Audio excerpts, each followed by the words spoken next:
وإذا وجهه يتلألأ كأنه البدر في ليلة تمامه وكماله، فما كانت إلا ساعة وإذا بولد الحسن قد أقبل وقال السلام عليك يا أماه، فقلت عليك السلام يا قرة عيني وثمرة فؤادي، فقال يا أمي أشم عندك رائحة طيبة كأنها رائحة جدي رسول الله صلى الله عليه وآله وسلم. فقلت نعم إن جدك تحت الكسام، فأقبل الحسن نحو الكسام فقال السلام عليك يا جدام، السلام عليك يا من اختاره الله، أتأذن لي أن أدخل معك تحت الكسام؟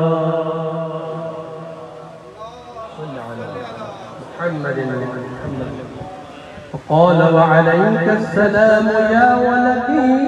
ويا صاحب حوضي، قد أذنت لك، فدخل معه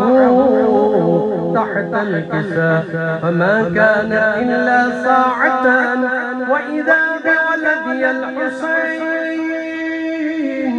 قد أقبل وقال السلام عليك يا أماه، فقلت عليك السلام يا ولدي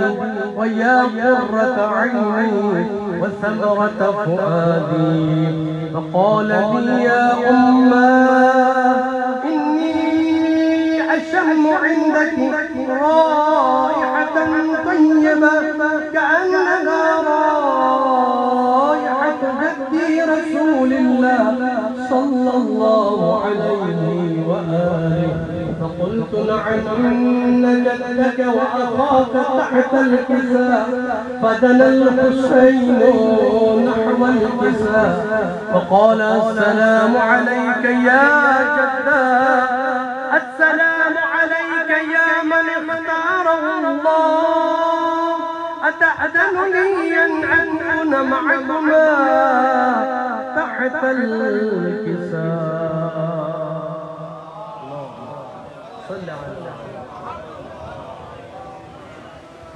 فقال وعليك السلام يا ولدي ويا شافع أمتي، قد أذنت لك، فدخل معهما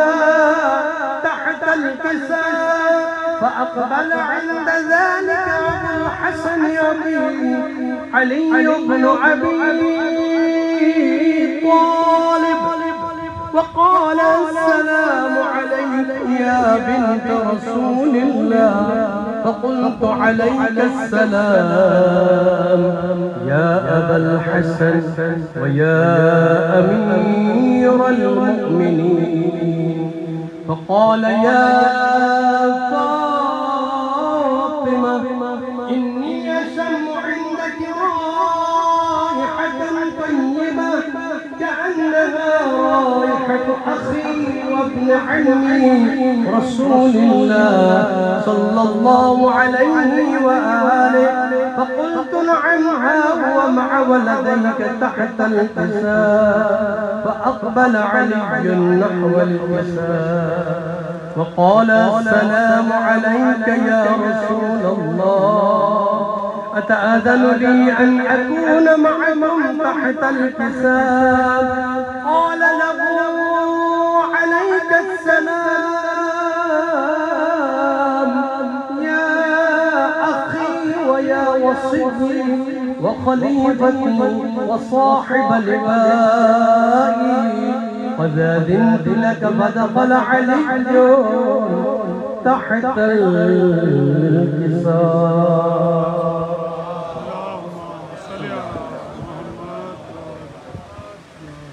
ثم أتيت نحو الكساء فقلت السلام عليك يا أبتاه يا رسول الله أتعذن لي أن نكون معكم تحت الكساء؟ قال وعليك السلام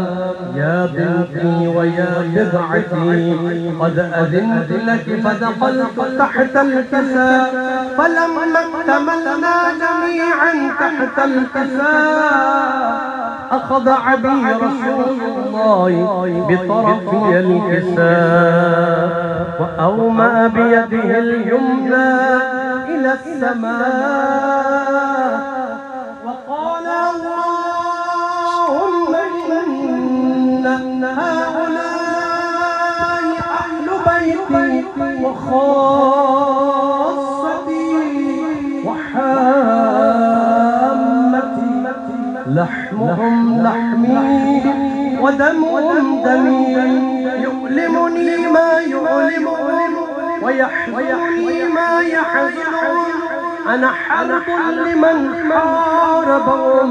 وسلم لمن صالمهم وعدو لمن عاداهم ومحب لمن أحبهم إنهم مني وأنا منهم فاجعل صلواتك وبركاتك ورحمتك وغفرانك ورضوانك علي وعليهم وأذهب عنهم الرجس وطهرهم تطهيرا.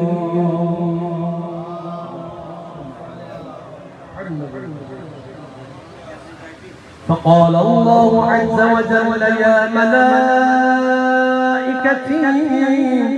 ويا سكان السماوات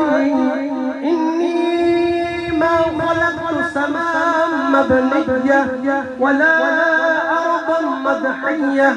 ولا قمرا منيرا ولا شمسا مضيئا ولا فلكا يدور ولا بحرا يجري ولا فلكا يسري إلا في محبة هؤلاء الخمسة الذين هم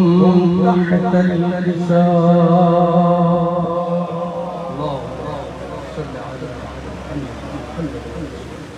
فقال الأمين جبرائيل يا ربي ومن تحت الكساء؟ فقال عز وجل هم أهل بيت النبوة ومعدن الرسالة هم فاطمة وأبوها وبعلها وبنوها صلوات.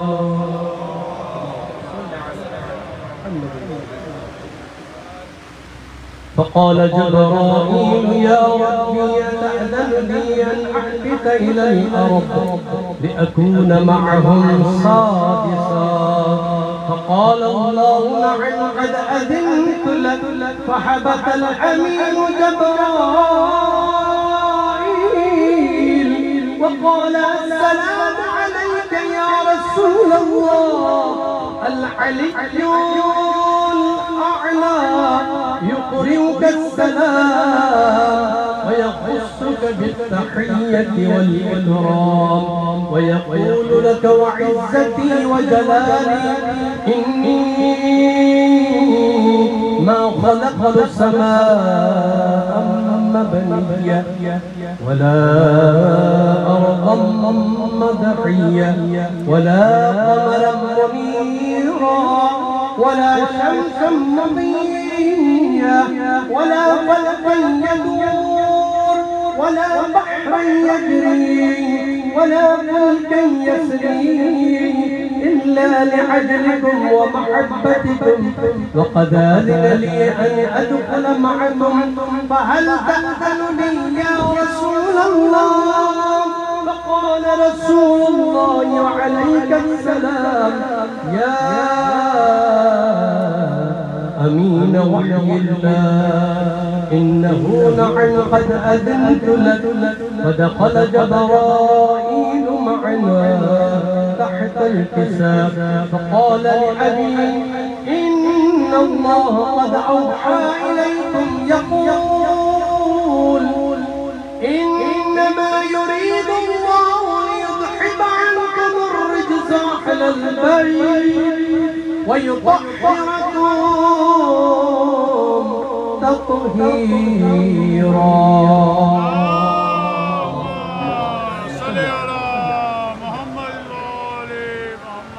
فقال علي لأبي يا رسول الله أخبرني ما لجلوسنا هذا تحت الكساء من الفضل عند الله. فقال النبي صلى الله عليه وآله والذي بعثني بالحق نبيا واصطفاني بالرسالة نجيا ما ذكر خبرنا هذا في محفل من محافل أهل الأرض وفي جمع من شيعتنا ومحبينا إلا ونزلت عليهم الرحمة وحفت بهم الملائكة واستغفرت لهم إلى أن يتفرقوا. فقال علي إذا والله فزنا وفاز شيعتنا ورب الكعبة. فقال النبي صلى الله عليه وآله ثانيا يا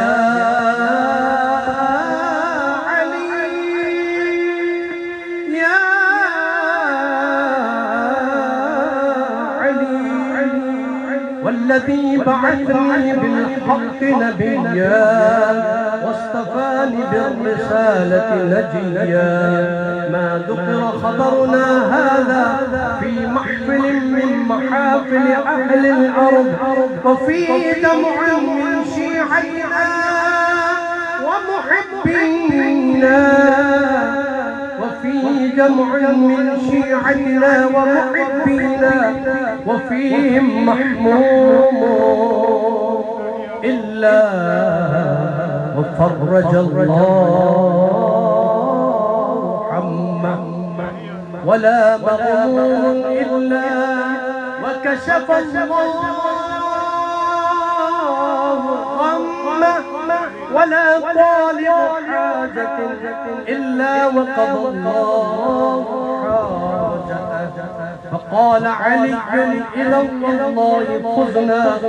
وفاز شيعتنا فازوا وسعدوا في الدنيا والآخرة ورب الكعبة إن الله وملائكته يصلون على النبي يا أيها الذين آمنوا صلوا عليه وسلموا